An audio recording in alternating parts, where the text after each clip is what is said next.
Now, just quickly, before we get into our first episode of 2023, we've got a sponsor to tell you about. Oh. Yeah. Masterworks are back. Oh, we've had them on. Yeah, they sponsored us at the end of last year, and they are back sponsoring another episode, and we're very grateful for that.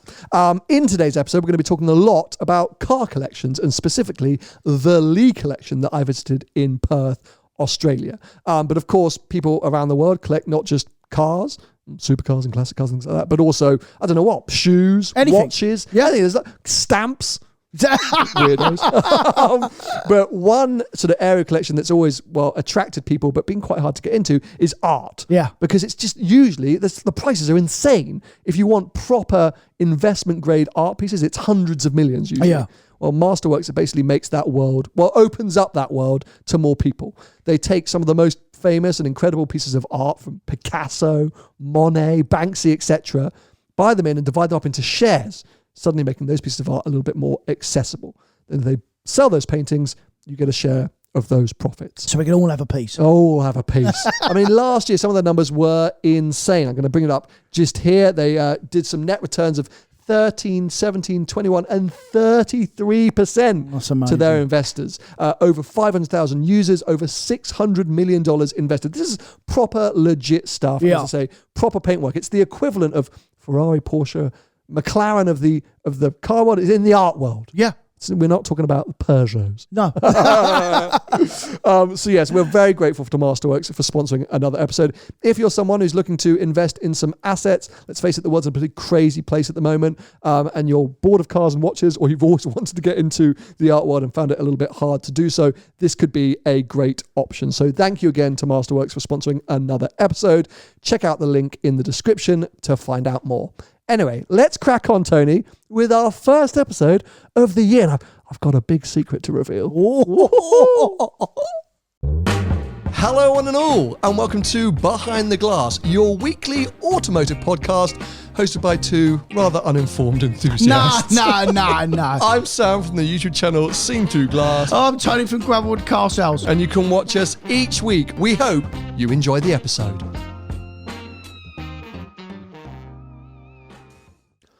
Oh, that jet lag. Oh, I'm so tired from my trip to Australia, which I just got back from. Hello, everybody. Hello, everyone. Hello. Happy New Year. Happy 2023. This is our first episode of the new year. Hopefully you enjoyed our sort of highlights episode that we put out last week. Yeah. We've missed you. And I've missed you, actually, mate. Yeah, mate. I've missed sitting down to do these. Yeah. It feels a bit weird because we actually, to sort of reveal a little bit, we haven't recorded one of these now for about 3 weeks. Oh, we might be a bit rusty. We're always a bit rusty. Yeah. But, so, I've got quite a lot to explain. Here we go. Let's peel back the curtain. Do you need me here? Or do you want me for fifth? Can I go and sit over there? No. I know. Hey, I want you to share in this moment. But I have a secret to reveal. I haven't just been in Australia. No. I was actually in Australia making all the content that you may have watched on my main channel over the last few weeks and are still watching now. Back in October. Oh. Yeah. End of October, I went to Perth for 4 days. Right. It was a top secret trip. I flew there. I made the content. I flew back without anyone really knowing, apart from a handful of people in Perth who spotted me. Didn't tell anyone about it. And have released the content now because... Yeah, why have you deceived us? I've been on paternity leave. Yes! I am very, very happy to say that Vicky and I welcomed a little baby girl into the world. Congratulations, just mate. Before Christmas. Yeah, it's been a blur. This is like my 5th caffeine drink. Today? Of the day. It's midday, people. I'm necking the caffeine. You've been there. I mean, you're 6 years ahead of me. Yeah. So I was coming to you for quite a bit of advice in the build-up. And flapping, obviously. Yeah, we've caught up about it a bit today. It is an incredible time. Amazing. An overwhelming time. Yeah. And a bit of a blur. It's been 2 weeks now since she popped out. So I probably didn't need the sound effects, but I don't really know my name, where I am, what the date is. It's bizarre, but it's amazing. It's unbelievable, yeah. And we couldn't be happier. We didn't want to share much about the pregnancy, sort of in the build up to Not for any particular reason, just apart from the fact that I do have a bit of a private life. Not all of So my you life should. is online. And obviously I'm happy to share this news with you all now. And I'm sure in the future there'll be more that I share about my daughter. But we kept that to ourselves. And I knew with our due date around Christmas that there was going to be a period of time that I would struggle to get out and make content. And at this time of year in the UK, making content is hard enough anyway. Yeah. So I was super lucky that my really good friend Josh started working with the Lee collection about a year ago. We've been chatting about doing some content and I went, mate, I'm coming. As I said, 4 days, going to Perth and back for 4 days, extreme. We'll get into it. Well, you're probably still tired from that. I'm still tired from that.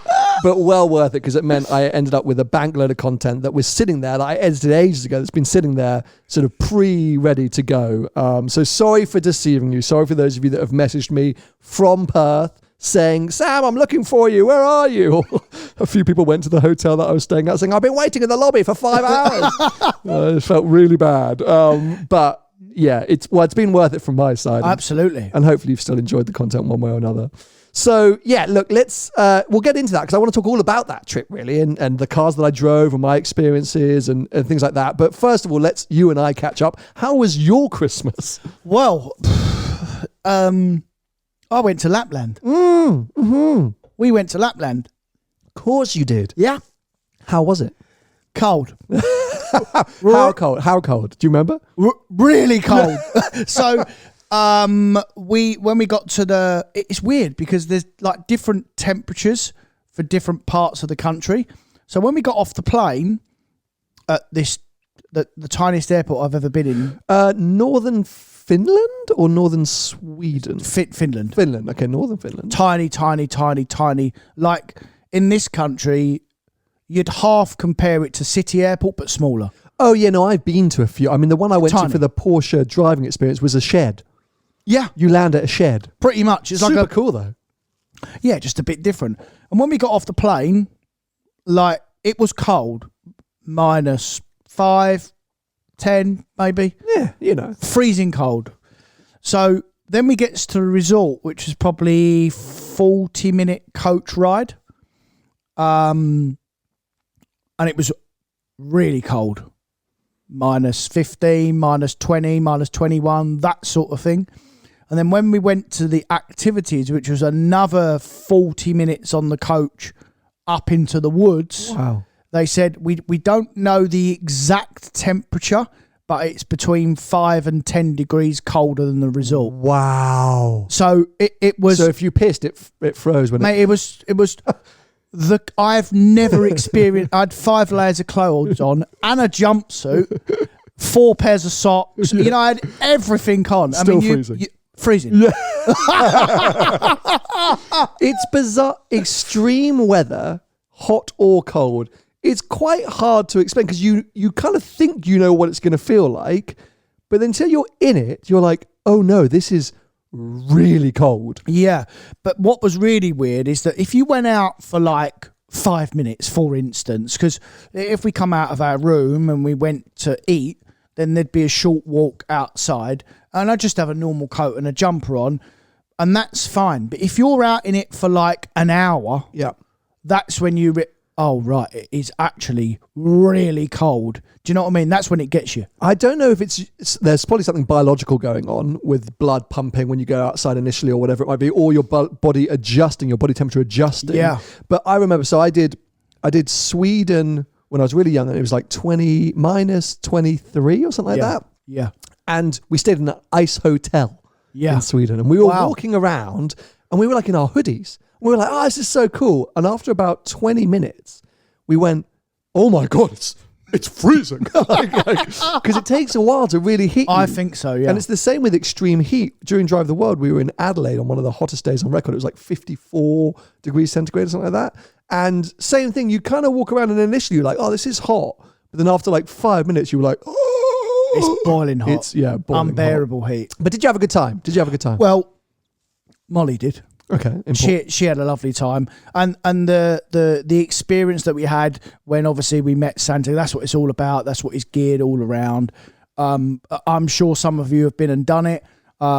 If you haven't been and done it, I would recommend it from the fact that the day that you go and meet Santa and the activity day is really special. They make it really good for the kids. The rest of the time is an absolute rip-off. The rooms are terrible. You can't upgrade hotel. You can't. You eat chicken nuggets and chips and meatballs and stuff. Like, it's a conveyor belt of people, mate. That's what it is. It's an in and out. Because you can't. The airport we went to, you can't fly direct to it. It's a chartered flight. Okay. Because obviously it's conveyor belts. So it's one plane in, one plane out, and it's only for 6 or 8 weeks a year they actually do it for. So it was an experience. I would never ever do it again because I think it's what you pay for. They're like pulling your pants down. I think it's a bit of a rip off. But if you've never done it and you want your children to experience it, you have to go just to see their face when they meet Santa and stuff. It's like that. That's amazing. Okay. Any car stories from the holiday period? Well, I was looking for some cars. Yeah. Okay. I'd see if I could see a Pista or GT2. I was going to say, yeah. But mate, honestly, cruising around in Lapland. No chance. They don't salt the roads or nothing. I mean, it's just. But Volvos with big light bars and stuff, surely. Yeah, I mean, it's tyres. It's all tyres. Yeah. When you look at the cars, they've all got proper tyres on them. Studded tyres. Studded tyres, and they've just. I mean, the coaches. You could feel the coaches wheel spinning. Yeah. Regularly. Amazing. Yeah. Amazing drifting. Pretty now much. You know why they're all rally champions up there. Yeah, I mean, they all have proper tuition, don't they? Well, no, it's just you're bred with it. Yeah. Because if you think about it, 6 months of the year, you have no traction. Yeah. So you're just really good at car control. Yeah. Like, I remember we did the Porsche experience with Tag Heuer. The coach driver was unbelievable. We were flat out everywhere in a coach, like drifting it. I was like, he's a rally champion. And actually, I need to shout out one of our listeners who's helped me out with winter tyres for the GT3. Oh, right. He's a GT3 owner from Sweden, I think. Right. And he runs around, so I'm getting the Michelin Alpine 5s as winter tyres to bolt on the GT3 immediately. And that's what you're going up to? Yeah, to do. I'm going down to Austria, hopefully, is the plan. And yeah, so he's like, literally, I bolted them on and I live with this car up here because they're just all so used to those conditions. They have to have proper winter tyres on basically all of their cars. So. Yeah, because if you've not got winter tyres, you're literally dead. Yeah. You wouldn't get out the airport because it's just ice and snow everywhere. Yeah. It comes down to tyres a lot. Yeah. Okay, but you had an okay time, not a lot of car action. What about New Year's? Do you anything you've been back to? I never really. I never really do anything New Year as in celebration wise. Not now. I used to, but I worked in between Christmas and New Year.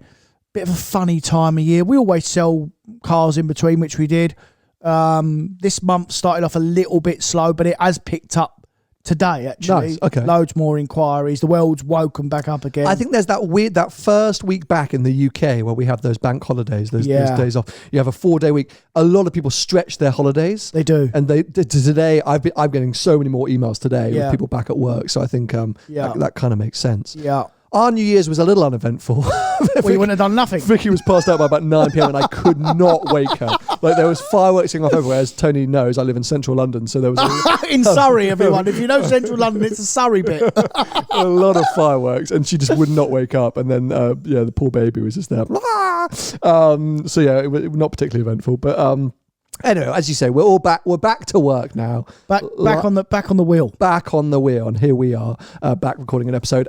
As of next week, we'll be back doing our live streams over on Recast. If you didn't check out any of those in the last year, head over to Recast. You can book a slot for our live stream next week.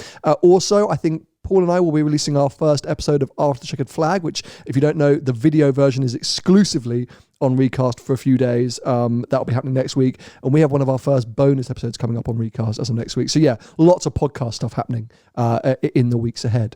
But let's go back. Let's wind it back. And let's chat about Australia. Don't know what that accent is, but yeah, let's talk about I actually watched one of the videos. Did you? I did, yeah. No, you didn't. I did, mate. Which video did you watch? The Merc comparison, the AMG. Did you? Oh, I did, yeah, because I got a bit of a soft spot. I mean, I had the SLS. I owned the SLS. Crap. And and I really got a soft spot for the Black Series. Well, you had AMG GTR. Yeah. GTR Pro. Yeah. Did you ever have a GTS or a GT on? Yeah. Yeah, you had a few of those knocking around. Yeah. As in, not personally, but we've sold a lot of them from work. Yeah. Okay, well, we'll dive into that video first in a second, but just to give a bit of context in case you haven't been watching the main channel videos. So yes, a friend of mine called Josh, who has appeared on the main channel quite a few times before. I did Modball USA with him years ago, Snow Tour, obviously during Drive the World we hang out together. So anyway, known him for ages. Started working at this collection called the Lee Collection, which is based in Perth, and I can't tell you how many cars they got. Maybe it's like 50 or 60. Like it's like all the cars. Private collection. Private collection. Right. All new stuff. Like not really anything old. All new stuff. Lots of stuff still coming. Like it's just loads of stuff. So right up my street. Yeah, right up your street. Right. I was like, I could do with a few like F40s in here, but it's all like new. And the thing which maybe isn't so up your street, all modified. Everything is modified. Oh, not interested. But like, like some of it really classy, and then some, as I said to Josh, some of it really tacky. But like loads of wraps, loads of exhaust, sometimes different wheels, sometimes superchargers. Is that an Australian thing? Is that a little bit. They do copy or it's a bit harsh to say they copy the American mentality. Right. But I think there is quite a bit of modification that happens there. But it's more that the owner of the collection is just an enthusiast, just having fun. Lovely. He's just like, why not? Yeah. And I'm like, bravo. Fair play. And so the fact that there was this kind of like bevy of cars available to me that I could go and hang out with and just kind of basically pick whichever I wanted each day suited me perfectly. And so off I went down to Perth, and each day we just tried to come up with a cool content story. Some of the big hitter cars weren't available to be driven. Carrera GTs, Lamborghini Sian, stuff like that, going through the process of getting road registered. Oh my God, I had forgotten how insanely complicated it is to import and register supercars in Australia. Well, we have actually sold a couple of cars to Australia. Really? We have, yeah. Interesting. And I don't know a huge amount, but the guys that bought the cars from us, they have to go through like a proper deep clean before they enter the... Well, that's the first thing. Yeah. Yeah, so a decontamination clean. Correct, yeah. Which also happens if you actually fly into Australia. You go through one of the most intense customs and immigration processes, same as New Zealand, where they're like, if you've got biscuits, throw them away or we'll throw you in jail. Again, I don't know what that accent is. But on top of that, there's various, the legislation, the paperwork and the taxes involved. Yeah. It's insane. So the fact that these collections in Australia exist is mind-boggling because of the cost of getting these cars in. But let's dive into the Merc video first, even though it wasn't the first video I released, because you clearly got some thoughts on it, or maybe you don't. But AMG GT Black Series, GTR Pro, and SLS. It wasn't actually my plan to really compare any of those. I wanted to go out in the SLS because I've never driven an SLS and I've always had a soft spot for them. And Josh said, "You're an asshole." Like, and he would be correct. Who cares? Take out the Black Series. It's one of the best Mercedes ever made. Yeah. And I was like, I don't care about the Black Series. I've kind of driven it. I'm not fast. And he was drove it on track. I drove it on track at the launch, and I drove Shmees in Dubai. Yeah. Like, pedestrian levels around in traffic, so not that hard. But so I was like, sure. He forced it upon me, and he said, "Well, if we're going to bring those two, let's bring a third car." So he's that kind of guy. Yeah.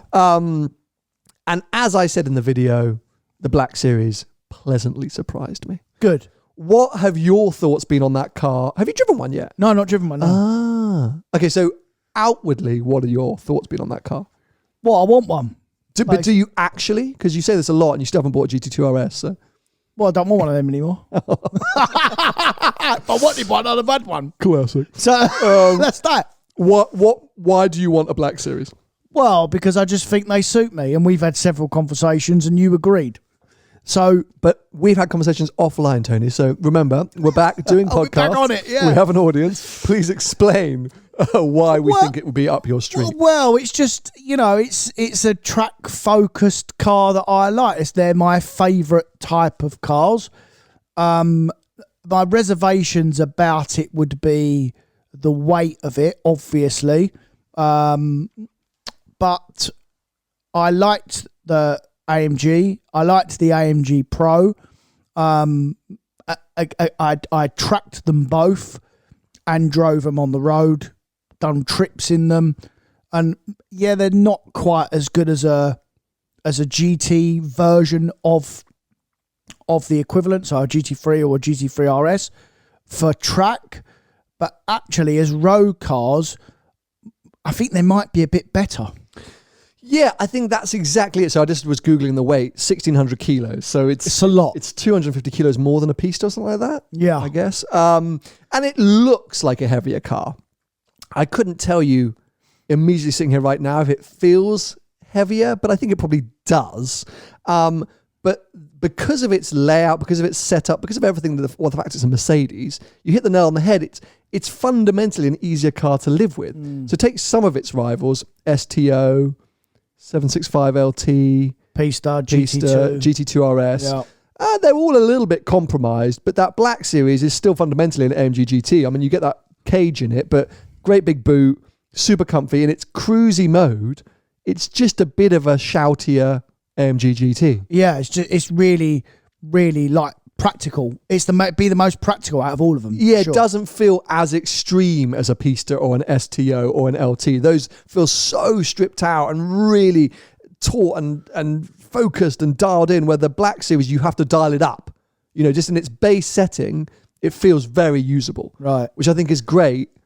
You know, but maybe as well, that the reason why it feels like that is because of the weight. Because when you compare the STO, all them other cars, them other 3 or 4 that we've just mentioned, they're all like not a little bit lighter, mate. They're all like a quarter of a ton lighter. Yeah, 250, 300 kilos lighter. Yeah, so they're all, especially the McLaren, so they're all stripped out. They've all got no carpets. You know, you hear every stone. You know, you hear everything. So they're really nice and pointy on their feet. You know, whereas I don't know because I've not driven the Black Series, but if it's anything like the other two, the Pro and the GTR, it's not light on its feet. There's a special way of driving it quickly, but once you get it, because it's a front engine car, and it must be back fast, because the Pro and the R, they're really fast cars. People forget how they're properly fast. I think the thing is, because what is it, 700 horsepower? Yes, yeah, 700 horsepower. It's, for me, it's more the cornering speed. Right. You know, that's what blew me away about that car. I think it's so hard because, people sometimes give me crap for this on the main channel, because, you know, I often say, I don't really like this car. Then I drive it and go, actually, it's quite good, but it's not for me. That's usually my rhetoric. But that's because I'm just trying to be honest. Like, there's a huge part of me which is just an enthusiast, which will love every driving experience. Yeah. Put me in any car, even if I'm not that fussed by it, I'm still going to enjoy it, because it's a joke that this is my job. It's very hard for me. It is actually a joke. It's a joke. It's very hard for me to sit there and be like, this is awful, I'm hating my life. I'm always going to enjoy driving special cars. Yeah. But what I'm trying to tell you is that this doesn't strike my chords. That's why I'm trying to be honest with it. So that's why often in videos I go through that kind of range of emotions. And the Black Series is the same thing. Fundamentally, I'm a bit like, meh. Maybe because of the Merc badge, maybe because I don't know what, but in that price bracket, in that thing, I would probably choose something else. But yes, it did really impress me, and impressed me more than I thought it would. And driving it around, it does feel cool. It does feel special. But when I got on it, that cornering speed, it's got that front end turning, it's got that flat stability. It just feels gearbox sharp. Yes, gearbox feels super sharp, like a PDK. Yeah, or the Ferrari gearbox. Maybe not as sharp as the Ferrari or PDK. It feels, it's right there. And obviously, I didn't do these back to back. I drove an SLS and at the end of the day, a GTR Pro in traffic. So, like, if I'd gone up there in an STO or GT2 RS, maybe it would have shown up the Black Series a bit more. But I don't think so. No. And sitting here now, thinking back, okay, could the gearbox have been a little bit sharper? Maybe. If you were in that car and pushing really hard on an Alp road like I've seen you do, could it get a little bit heavy? Potentially. Yeah. But it was the problem that I always found with the other Mercs, and the similar weight. Okay, the Black Series has got more power and bigger tyres, so it should corner better downforce, so it should corner better. But actually, mate, on the road, if you took them all on the road, how fast are you really going on the road to see the downforce? You know, like, it's only really on track that you're really going to appreciate the actual proper downforce. You're never going to go round an out road. No, I love this downforce. Yeah, it's not really, you're never really going to, even between the normal GTR and the Black Series, you're never really going to get, unless you're on a big sweeping double laned road that you're going really fast around, you'd get it then. But in general, on an out road, you wouldn't tell the difference between the two. I'm with you there. I think it probably comes down to different horses for different courses. I think when you're in that sort of sector, how do you want to use the car? And, Shmee's a perfect example. Yeah. He uses his for big trips. He's been driving it across America. He loves it, right? Yeah, he loves it. Right. And I totally understand why, because you can do big journeys in it like that. You wouldn't want to be doing that in an STO. A Pista, yeah, fine, maybe. A 2RS, yeah, fine, maybe. LT, I don't think you would. Those 765 LTs are full on. I actually drove one of the Lee Collection's car, and I'd forgotten it's just maniacal, that car. But the Black Series, I think you should get one, but I slightly imagine you coming back from a trip with the lads saying, it was great, it was just a bit too heavy. Bit too heavy. I think that's where Yeah. But coming back to another car, which was my first video of the trip, and a car that I know you really liked, which I still struggle with, was the SF90.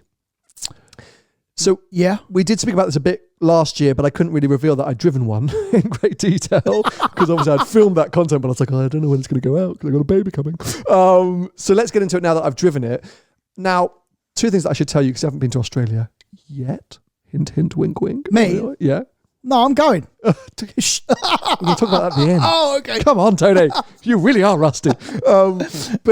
So really slow speed limits, very law-abiding, very strict police. Oh, disaster. So worst place in the world to drive an SF90. Oh, I'm not going now. Just literally I don't want to go. Not the place to drive that car. Okay. So this was my thing, is if you are not exploiting the 1,000 horsepower and how to drive it to get the most out of it and the four-wheel drive system and the slight understeer, blah, blah, blah, blah, it is an underwhelming Ferrari experience. Well, I completely get what you mean, and you were right. And how I sort of half described it, if you remember, I described it as a really fast Turbo S, like a squat down. It was the front end I really didn't like, but every time I put my foot down, I was just blown away at how fast it was. That was really what I took for it, and for what you get for the money, they're still falling in price, by the way. I can't believe it. For what you get for the money, I really don't think there's a better car. There'd be cars out there that maybe would do certain things better than an SF90 in terms of be steering and but usability. Have a boot as an all-round package, and it's in terms of speed, it's a hypercar for supercar money. Yes, but okay, so firstly, on the used market, how close SF90 price is getting to new 296 prices? Well, quite close. Yes. So this is my point, because the thing with the SF90 is it's built up to these expectations. It's a baby hypercar. It's a quarter price hypercar. Oh my God, 1,000 horsepower, SF90. I think it looks the bomb. Yeah. The thought you're going to have all this performance that everyone tells you it's ballistically quick. And you get in it, yeah, of course, but you get in it expecting, wow, my pants are going to be set on fire right now. And then you drive it and you're like, actually at low speeds, it's a little bit dull, a bit like a Turbo S, a little bit uneventful. I didn't get the same Ferrari buzz that I get from others. Like, okay, I drove it following an 812 GTS with a Novatec exhaust and a Speciale Aperta with a straight through exhaust. Right. And even though this SF90 had a Novatec, I couldn't hear it ever. No. I could never hear it. Well, you won't with them two. It was like I was driving an EV the whole time. So that maybe hindered my experience slightly. But the 296, I adore and I think is brilliant. And that's 800 horsepower. And on the public roads, how often are you going to notice the difference between 1,000 and 800? Okay, the four-wheel drive is going to help you notice it, but I think the rear-wheel drive of the 296 is going to make it a little bit more exciting. Well, you in that analysis, without you really even knowing you've done it, you absolutely nailed it and summed it up. So thank you. So I've been practicing. So basically, it is very underwhelming unless you're driving it flat out like a Turbo S. Same thing. Sure. Whereas a normal Ferrari, which you'd get even with a 296, you're excited at 30 mile an hour, and that is what a Ferrari does above any other car that's available at the moment, and that's why SF90s are poo-hooed in the Ferrari world, because unless you're driving it at 10 temps, absolutely exploiting all the power, which for most people is impossible, by the way, because how fast it is, you can't believe how fast it is. People say it's not Ferrari. Maybe that's why all those people on the Mille were driving like bell ends, because it's the only way to enjoy them. You have to. You have to. Because you can't be wowed enough. You cannot, like when people ask me, like, what's an SF90 like compared to a Pista or something, and I always refer it's like a Pista on speed, but you don't get that enjoyment unless you're driving it flat out, and you're so amazed about how fast it is when you're driving it flat out. You can't think of anything else. That's the bit that wows you. But unless you're doing that, it is just a bit like, ugh, like who cares? And speaking about Ferraris and fun and feeling, did you catch Evo Car of the Year? I did. Yeah. So Evo Car of the Year. I did. One of my favourite bits of automotive journalism each year. I look forward to it every single time, apart from one dodgy year. Video-wise, it's usually an epic bit of video content, but obviously the magazine piece as well. And it's always super interesting. These are some of the best automotive journalists in the world getting together some of the best or the most exciting cars that have been launched that year and comparing them back to back. It's usually fascinating. I have to say, I very rarely agree with their choices. Me too. At the end of Car of the Year. Yeah. As much as I love all the content, whenever I'm like, I wouldn't, what? No. But that's the beauty of I don't know, it's done by committee, isn't it? So they're all voting, but everyone has their own opinion of what they like. Yeah. I think this year MC20 won, the Maserati AMG, which I was like, what? I did not enjoy that car. And they kept talking about how much character it had and how it sounded amazing. And Paul and I were like, sounds like a vacuum cleaner. So, each to their own. But Jethro, I've always said is one of my favourite automotive journalists. I absolutely adore his opinions and his content and everything. Did the 296 piece. And he perfectly summed up that car is just, it makes you have fun. It is just a fun driving experience. And I think he was trying to say what you just said, which is Ferraris just somehow make you have the best time. Yeah. SF90 somehow doesn't. It doesn't allow that same emotion. Unless you're flat out.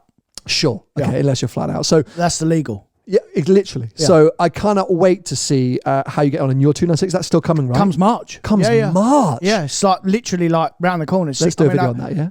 Yeah, go flat out. Yeah, we'll do it. I might go on tracking it because I want to check the brakes. Sure. No. Well, that's the ABS Evo. That's what it's all about, mate. That's because I'm definitely going to do one trip in it. I've got a trip planned at end of April, first week of May. Oh, I'm not here then, by the way. Okay, good to know. Thanks.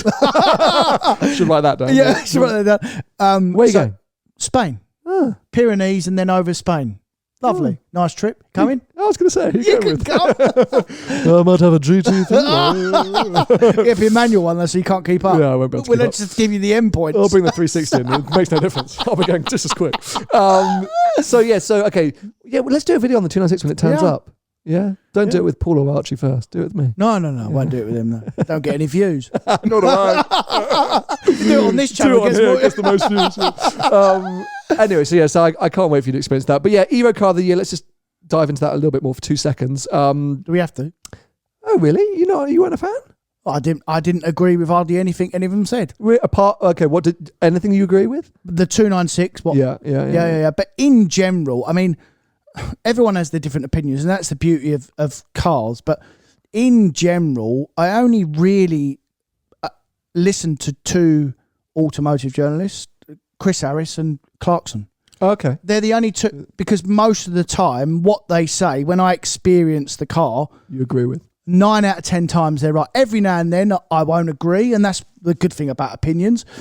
But in general, they're the only 2 that I really... yeah, you're right. Clarkson nails it, don't he? Yeah, in an aggressive way.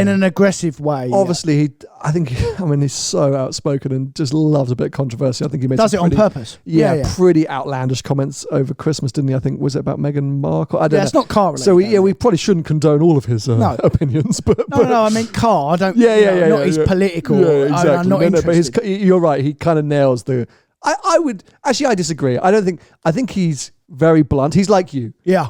Me and Clarkson probably wouldn't share the same opinions on cars, but I get where he's coming from. He's very open, honest, and raw. Yeah. I love Jethro, but so in that Evo piece, I thought as I said, I didn't get the Maserati thing. They made the GR86 sound amazing. Heck, I want to have a go on one of those right now. That they really took that up. They agreed with us, finally, thank you, that the GT4 RS is just too intense for the UK roads. Everyone gave us crap. Oh, yeah, I agreed with that bit. Yeah. When we mentioned that earlier last year, everyone was like, you just don't understand what that car's all about. But there you go, some of the best journalists in the world agreeing and admitting that on UK roads, it's just a little bit too frenetic or frantic. And it is just a Cayman, by the way, everybody. Interesting. It is. No, I agree. What else? Oh, they loved the Artura, didn't they? They loved the Artura, but they said the classic McLaren thing of it's just lacking of character, void of personality. I was amazed the Artura was included in that. I've immediately sent an email to McLaren saying, clearly the press car is once again available, so can I borrow it? And as well, one of them said about the brake travel, which is really inherent on McLarens, but I'm glad they bring that up because they don't always go into that sort of detail. But McLarens in general, if you like a brake, a pressure brake pedal, a pressure straight away, then don't buy a McLaren because you've got a really long travel. And I think that's the same with the MC20, the Maserati, right? I mean, I wouldn't like that car. I think we spoke about that when I drove. That's what I'm saying. Yeah, so no, I thought it was good. I can't remember what else. The M4 CSL, they were pretty harsh about, but I'm not a car that I was particularly intrigued or excited. I did agree with some of the stuff they said. You're just being harsh. You're being controversial. You're trying to stir the pot like Clarkson.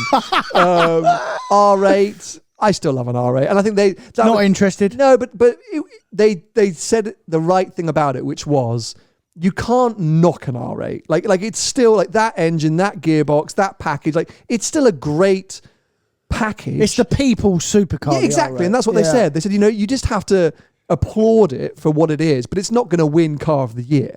No. It's not that, there's always going to be a better choice. It shouldn't be even in with a shout. I always wonder how they get that group together because, of course, they have to get availability of the cars, manufacturers to agree, locate, all of that stuff like that. So I'm sure sometimes they're like, oh, crap, we need another car. What can we get? Oh, there's an R8 available. Yeah. Chuck it in.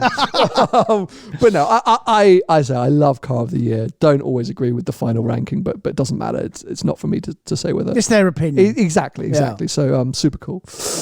Going back to Australia, two other cars that as in going back to my Australia content. Oh. Two other cars that I drove back to back, DBX and Urus. Oh. So this was a really fun day. It's actually one of my favourite days of the trip because it was a bit more of a laid back one. We'd had a big night the night before. Josh was doing a charity boxing match. What, so you went to bed at 9:30? Literally. I think it was 9:45. Oh, okay. Half a glass of champagne, sending Vicky some drunk texts. No.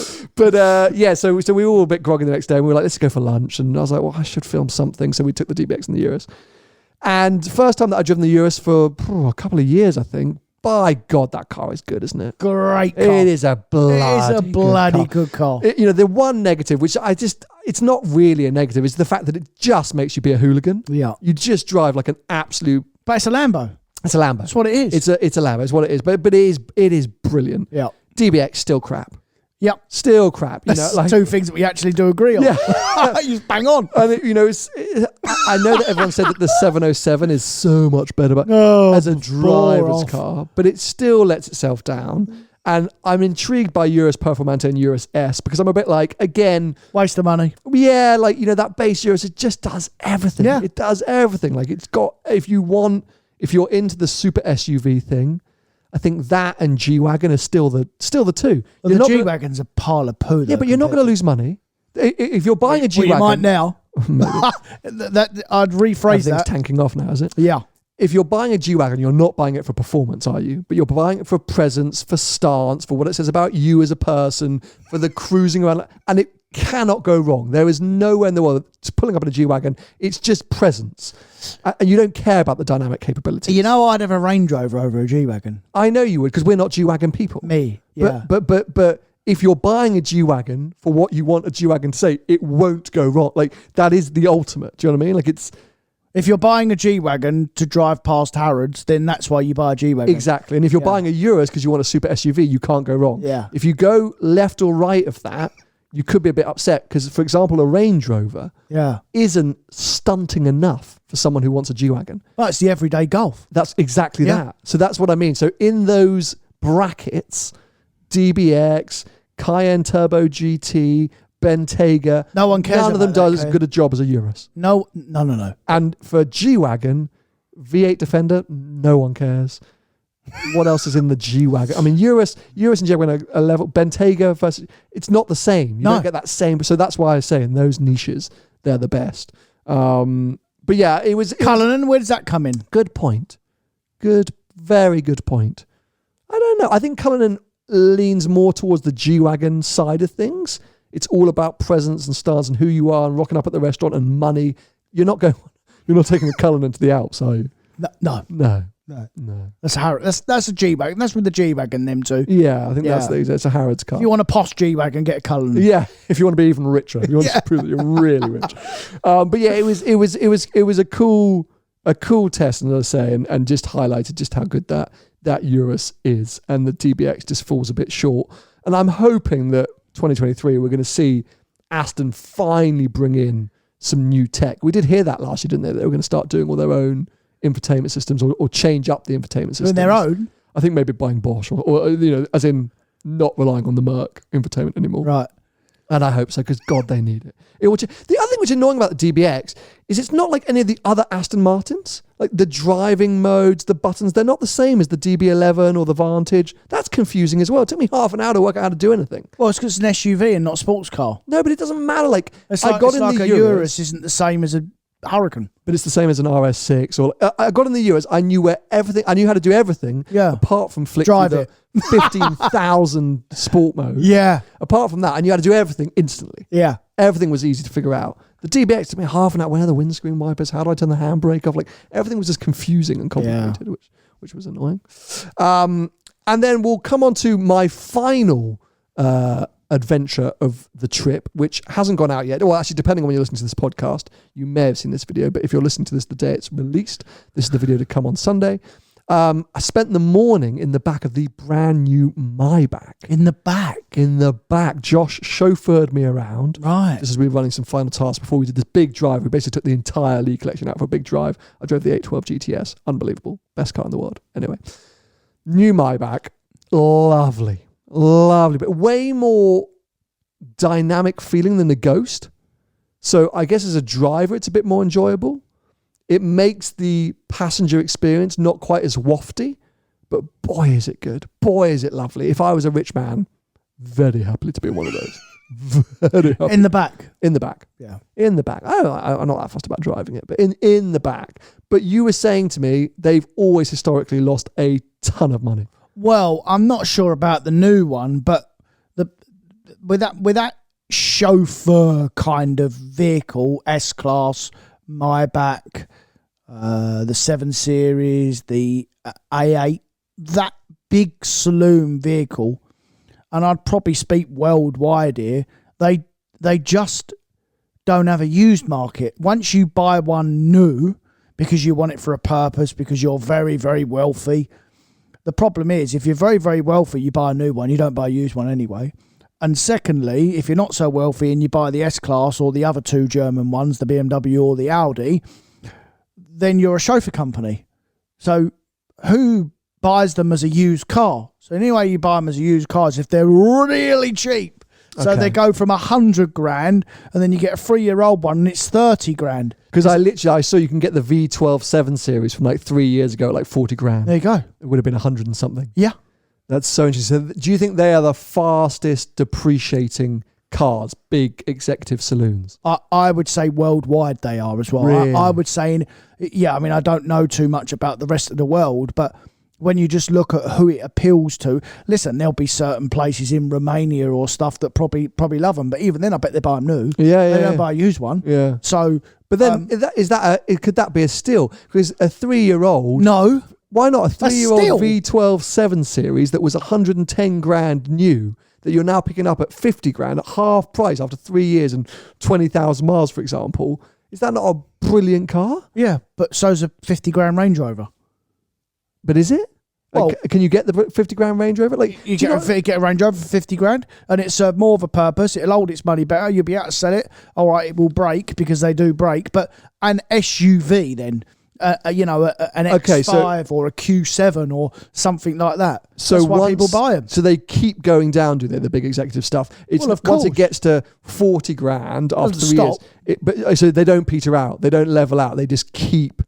Yeah, I mean, we stay away from them on purpose, but if you look at a 15-year-old 7 Series, I bet it's 10 grand. Here we go. So 11 grand for a 2010, 100,000 mile. Well, I'm quite good at this. That's what I just said. Yeah. So let me see, for example, a bit of a newer one, because I'm intrigued by this. Here we go. So a 2015 car. Yeah. How old's that now? 7 years, nearly 8 years old. Yeah. 33 grand. Yeah. 37,000 miles. V12. Yeah. So in 5 years' time, that's going to be 10 grand. Because you got the barometer already. You've already got the older car. So what was the other V12? There was another. No, that's the really new one, isn't it? So what's this one? This is the newer shape. This is 2017 car. Yeah. 45 grand. Yeah. 30,000 miles. Yeah. That's a cool car. 2018 car. Looks almost facelifty. 45 grand. They are. Oh my God, I want one of these. Yeah, so in 3 years' time, it'd be worth 25 grand. That's not bad. Lost another half of its value That's again. what's called STG maths. Let's depreciate cars as quickly as we possibly can. The king of depreciation over here. So you can get a 2019 car. This is nearly the newest shape. The V12 760 Li, 30,000 miles, 71 grand. I mean, yeah, it's not good, is it? No. No, okay. Oh well. I just got some. Do you want one? No, not so much. Anyway, well, yeah. So that video, as I say, still to come. It was the first half of the video before I went on this epic drive where we took basically all the cars out for a bit of a blast. A lot of highway or motorway driving in Perth. It's not. I mean, you can go up into the hills, but a lot of them just go up and down on the highway, which I wasn't that keen on. Straight line. But when it's like 40 cars, it was quite good fun.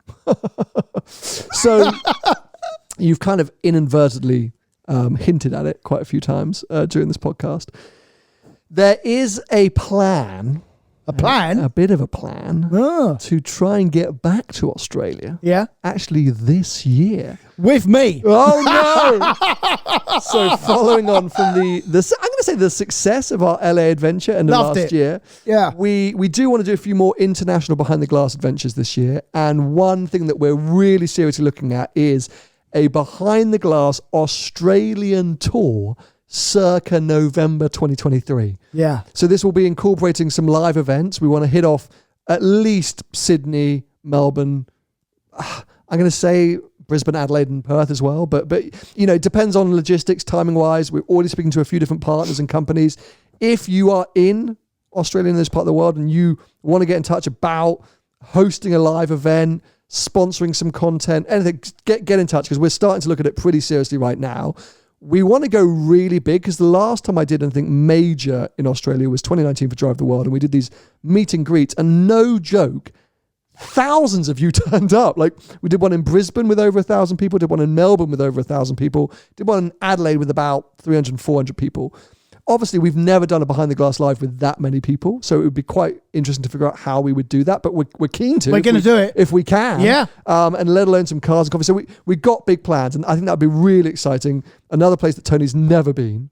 I'm quite nervous as to what you'll think, because as I say, I don't think it's really a driving place. Right. Sorry, Australia. But don't put me with the spiders and the snakes, though. Oh, mate. Oh, yeah. All that's real. All that's legit. I was staying with my godmother, who was in the north of Sydney.